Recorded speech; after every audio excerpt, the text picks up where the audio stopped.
طور پر یہ سوال کیا جاتا ہے کہ مرنے کے بعد میت کی آنکھیں کیوں کھلی رہتی ہے؟ سائنس اس کا جو بھی جواب دے، لیکن ایک مسلمان کے لیے اس سے بڑا حکمت افروز جواب کیا ہو سکتا ہے جو آقا دو جہاں صلی اللہ علیہ وسلم نے دیا ہے، اور اس راز فانی لافانی سے آگاہ فرما دیا تھا کہ جب کوئی فوت ہوتا ہے تو اس کی آنکھیں ایک ایسا منظر دیکھ رہی ہوتی ہے جو زندوں کو نظر نہیں آتا۔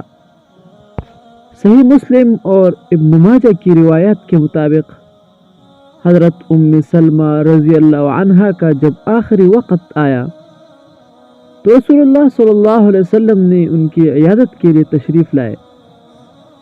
وہ جان کنی کے عالم میں تھی۔ پردے کے دوسری طرف عورتیں رو رہی تھی۔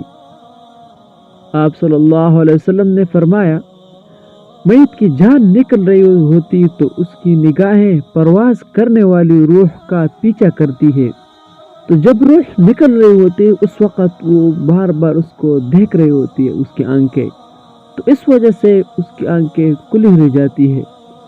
تو آپ صلی اللہ علیہ وسلم نے دست مبارک سے اس کی آنکھیں بند کر دی۔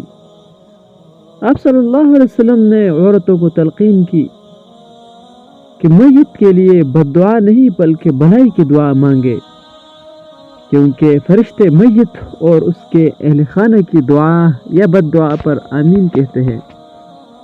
اس موقع پر نبی صلی اللہ علیہ وسلم نے حضرت ام سلمہ رضی اللہ عنہ کے لیے یوں دعا فرمائی، اے اللہ ابو سلمہ کی مغفرت فرما اور ہدایت یافتوں میں ان کا درجہ بلند کر دے۔